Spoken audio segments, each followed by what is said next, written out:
Good evening. I'm Chief Political Correspondent Mark Davis, live at the State Capitol, live from the Governor's office, here with Governor Malloy for another edition of Ask the Governor. It's great to be with you. Thanks for being with us again. And let me just say, you may hear some cracks of thunder. Those heavy storms that Steve was talking about are passing right over the State Capitol right now. But we're safe. Yeah, and we've had some storms for the last few months. Yes, you have. Let's get to the questions. And we want to thank you, by the way, for your hundreds and hundreds of questions to WTNH.com. Our first question is from Barbara McNeely of Madison. She says, Governor, you want state employees to take pay cuts and benefit cuts. Tell us what kind of pay and benefit cuts you are taking. And let me add here that Barbara's question was repeated many, many times by many, many viewers and many, many users at WTNH.com. Well, first of all, we're not asking them to take cuts. We're freezing salaries for 2 years under this agreement. And then the employees will be eligible to receive increases for the last 3 years of the agreement, and those numbers have already been agreed to.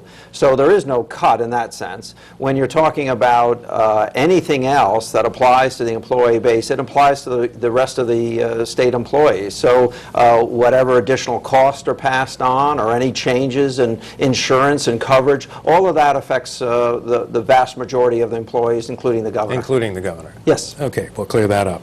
This is from Barbara in East Haddam. She says, layoffs of unionized state employees has been your primary focus. What management positions have you identified for layoff? We've included many management positions in the layoffs. And in many cases, if those are non-unionized management positions, those people won't necessarily be keeping their jobs. I've made it very clear that Connecticut's government is too full of bureaucracy, too many layers of government. It's one of the reasons that we're not particularly efficient. So I'm trying to overcome that. So this idea out there that we're not actually eliminating those jobs is simply not correct. But let me say this. These two first questions evidence some legitimate concern that some people might be asked to do too much. What we're doing here in the state of Connecticut with respect to this concession package is difficult. Certainly difficult for families that are impacted to have to share, but there's a certain reality. You'll have your job. You'll have it guaranteed for 4 years. Your benefit package will be on a sustainable basis, and you will have contributed to Connecticut getting through the biggest financial crisis since the Great Depression. I didn't create this mess. I got hired to straighten it out. And we've asked everyone to share in the difficulties. Some people are paying more taxes. Some people will be receiving less services. Employees will be guaranteed their employment for 4 years and 3 years of raises after 2 years of no raises. I think in a state that has a 9.1% unemployment rate, it's a reasonable request to make. That sounds like a pitch for people to vote yes on this agreement. But let me follow up again, because a lot of questions were similar to this last one from Barbara. But also people reminded me that you told me that there would be layoffs in the governor's office, and I don't believe that's happened. Oh, there will be. I said it again. I'll say it again today.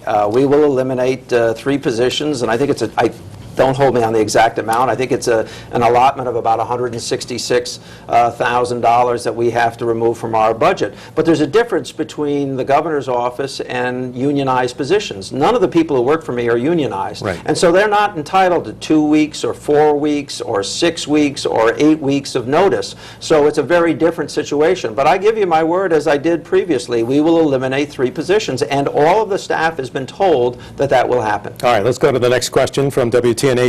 This is from Marion in Meriden. She says, if state layoffs do happen, and I hope they don't, how do you propose to pay the unemployment for these people receive? We have budgeted for that. One of the reasons you have to lay off as many people as you do is that we have to assume we'll pay 26 weeks of unemployment benefit. Now, I don't want people laid off. I've made it clear since February 16th that that's not where I'm coming from. I do believe that Connecticut needs to get substantially more efficient, that we have to be better custodians of the people's money, that we have to put our relationship with our employees on a sustainable basis, particularly when it comes to post-employment benefits, including pensions. All of that can be accomplished and no one laid off in the labor ranks. I will continue the process of reorganizing state government. We have already eliminated 1/3 of the state agencies this year alone. So we're going to continue that process of building a stronger, more efficient state over the years to come, but it doesn't have to include all of these layoffs. You have budgeted for the unemployment for potential layoffs. What about the lost revenue that those individuals pay to the state in income tax? Is that also part of the equation? All of that is being calculated, and we believe that we've set sufficient reserves for that purpose. Again, that's one of the reasons that the number goes up of people and jobs that you have to eliminate, because you have to get those savings. Okay, let's go to another question from WTNH.com. This is from Cynthia in Coventry. She says, as a parent of a Cheney Tech School student and a Connecticut taxpayer, I'd like to know why only the state tech school sports programs, not the magnet or charter schools, are being eliminated. They'll be the only high schools in the state sitting out the year. Why? And we got a lot of those. Yeah, and I hope that that's not the case at all. Again, these are 19 schools that the state runs. The State Board of Education came forward with a plan to close all of the technical schools. That was their first proposal, to save money. I said absolutely not. They came back with a proposal that closes 2 schools and eliminates some programs, the sports being one of them. I don't like it. I don't really support it. I don't want it to happen. On the other hand, this is good evidence that the budget that we presented to the legislature was a pretty tight budget. And when you had to go back and make another $700 million in cuts, all you hear is complaints. Everyone wants the budget cut, but they don't want their program cut. And I certainly can understand that, and I don't want to make those cuts at all. If the concession deal is approved, the sports programs are reinstated? Yes. There were some others very similar to this from other tech school students and parents. But also there are people complaining about elimination of the Birth to 3, the respite program, the utility conservation hotline that we just did a story about on Friday.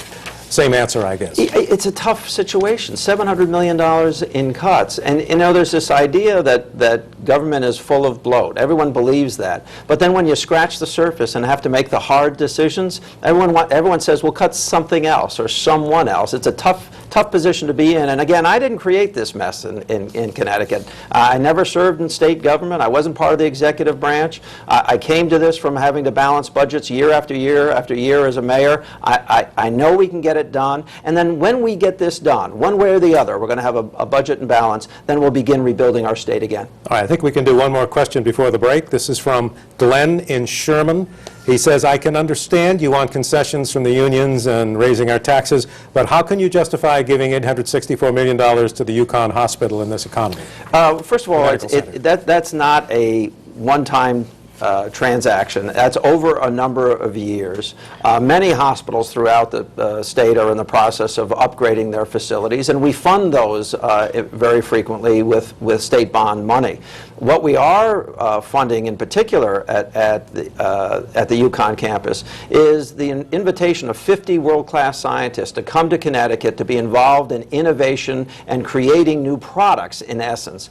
We believe that will add to the financial strength of the state, that over the next 20 years that'll produce 16,500 direct jobs. We're also going to enlarge the medical school by 100 students, the dental school by 48. So I think we're in pretty good shape, and I think it's a pretty strong investment to make in Connecticut's future. Now, one final thing. We need to be a leader in bioscience and life sciences. We just saw what happens when you're not investing. We lost 400 jobs from Pfizer down in Groton to Massachusetts because they wanted to be near bioscience research ongoing at MIT at Harvard. Between Yale, UConn Stores, and UConn Farmington, I want to have that triangle of innovation. Okay, we're going to take a break, and we'll get to more of your questions for Ask the Governor, for Governor Dan Malloy, live here exclusively. Stay with us. Yes, Steve, we are back, and we can assure you that your forecast that downtown Hartford was going to get hit really hard was 100% on the nose. We apologize for the interruption. Governor, let's get back to the question for you from WTNH.com. This is from Jim in North Branford. How can you offer no layoffs and raises in the 3rd and 4th years of the offer when you don't even know what the economy will be like even next year? sounds like the unions win again. No, I don't think that that's the case. First of all, these were negotiations, and I inherited a 20-year contract that a prior governor had entered into. Governor Rowland, that doesn't expire until 2017. Right. So you have to be offering something to get the kind of relief that we're looking for. And what I think people throughout Connecticut don't necessarily understand is this is a restructuring of our relationship with our my fellow state employees. It will have long-term savings of about $21.5 billion. It requires an agreement. And I had to negotiate to get that agreement. And it took us 60 days to get it. To the point of, well, the unions won again, I remind you, they voted it down. And here we're back. So I think it's a tough decision for everyone to make. But I'm going to push back. We know we're making estimates on how many retirees we'll have and what our cost will be associated with that and how many fewer employees we'll have. We're working on plans to make sure that we don't replace every retiree, that we're very careful about how we rebuild Connecticut's government so it's far more efficient than it's ever been. This is all part of a plan. But the first step is this vote, or we lay people off, not the road I would prefer to go, because I believe we can create the kinds of efficiencies over a long period of time that we need to create and change our relationship with our employees. Okay, next question. Is that right? Ready for another question? All right, this is from Brian in Milford. He wants to know, with all the tax increases and state worker layoffs, why are we giving Cigna millions of dollars to relocate to Bloomfield where they already have a big presence? And why do you feel we need to purchase more new rail cars? Shouldn't we stop this huge spending until the state gets back on its feet financially? Well, we've lost jobs in Connecticut for 22 years. 22 years. Only 3 states are in that category of having lost jobs over the entirety of 22 years. If you drop 2 years off and you just do it on a 20-year basis, only 2 states are in that category. The other state would be Michigan, and they have a higher percentage of the jobs that they had 20 years ago than we do. We've got to get back in this game. And I have said that I firmly believe that the insurance industry can be a growth industry in Connecticut again. And as a marker, we're bringing Cigna's headquarters back to Connecticut. Right, but if I can follow up on the guy, $50 million for 200 jobs doesn't seem like a good investment. It's the potential of 800 jobs, and it's the preservation of 5,000 jobs. 4,000 direct Cigna employees plus 1,000 contract employees. So let me put it this way. For 5,800 jobs, it's a pretty good deal. But more importantly than that, every insurance company in the country is now sitting up and saying, you know what, Connecticut is taking insurance seriously again for the first time in 22 years. I intend to grow that industry in this state and bring it back to the prominence that it once was in our state government. I'll give you a story. In the last 5 years, over 1,000 captive insurance companies, these are specialized insurance companies, have been filed in the state of Vermont. Not a single one in Connecticut.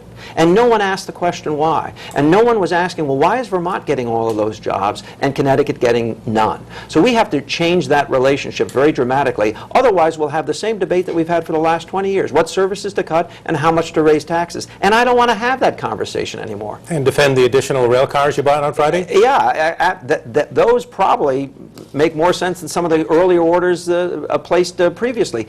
These are single cars, and they don't have engines. They are designed to be added to a train. So I'll put it this way. They're just coaches. But right now, every other car that we have is 2 cars. So if you have a train that needs an extra 30 seats, you have to add 120 seats. This gives us the capacity of adding a single car and allowing that railroad to work much more efficiently. All right, I think we're going to take a break now, and we'll have more of your questions for Governor Dan Malloy on Ask the Governor here on News 8. Stay with us. Okay, more of your questions from WTNH.com for Ask the Governor. This is from a concerned resident of Glastonbury. While campaigning, you were quoted as saying you refuse to put a price on public safety. 2 of Connecticut's major cities regularly make the top 10 list of this nation's most dangerous cities. Yet you insist on releasing prisoners and laying off public safety personnel, such as our state troopers. Why didn't you keep your word? Well, we are keeping our word.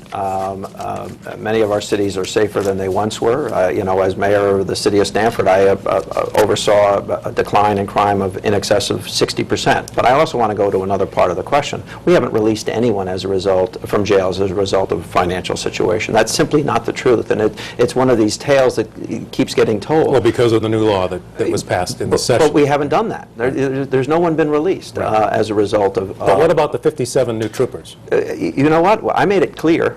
We needed to get a concession package with our fellow employees, or we had to reduce the size of government. And I also made it very clear, and this I said publicly, that there were no sacred cows. If we had to reduce our ranks, we were going to reduce them across the board, including the governor's office. Okay. Next question. This is from Angel and Hell in Waterbury. Should there be a law that whoever is receiving state assistance of any kind be tested for alcohol and drug abuse? This way the state will help those who are in need and not the habits of those who abuse the system. You know, I've seen this debate take place. There is a reality that there are many people who suffer from mental illness. And if we can find some way to separate mental illness and what that drives people to do and find ways to help them, I'd be interested in having that conversation. We don't have that way right now. And so simply saying to a community, it's your problem now, I'll go back to the question you just asked right before. What happens to our cities if we don't have some level of support for the sickest among us? And so I'm always looking for ideas how to perfect that system, how to make it stronger, quite frankly, how to save money, but also to get people better. And I'm happy to work with anyone, including on how, any way we can. I think we have time for one more question, and we'll have that coming up on Ask the Governor. Stay with us.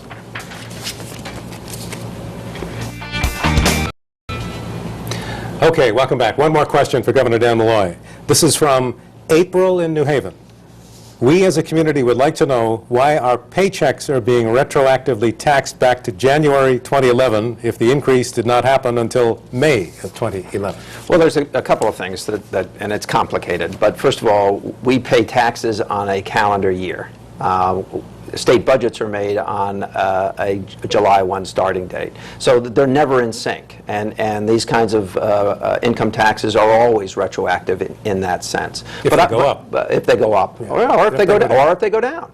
But let me drill a little bit further. I don't know how much money the person who sent the question is. She makes $50,000 or less, she's not going to see any change. If she has a spouse and their combined income is $100,000 or less, she's not going to see any change. Right. And I think there's this kind of a fear that everyone's going to see a lot of money coming out of their checks. That's simply not happening in the state of Connecticut. What we did is we created some more brackets. We did ask the wealthiest among us to pay more money. And I thought that was fair, given the fact that we had a $3.5 billion deficit. The largest per capita deficit in the entire United States was here in Connecticut, and that's what I was asked to deal with. So this was across the board. We cut spending. We asked our employees for concessions, and yes, we had to raise revenue. But now let's drill down one step further. For most of the first part of this show, you asked me questions about why are you cutting this, this, or this, or this. That's based on $700 million in additional cuts. Imagine if we had to make $2 billion in additional cuts. How many more questions you would have had about that?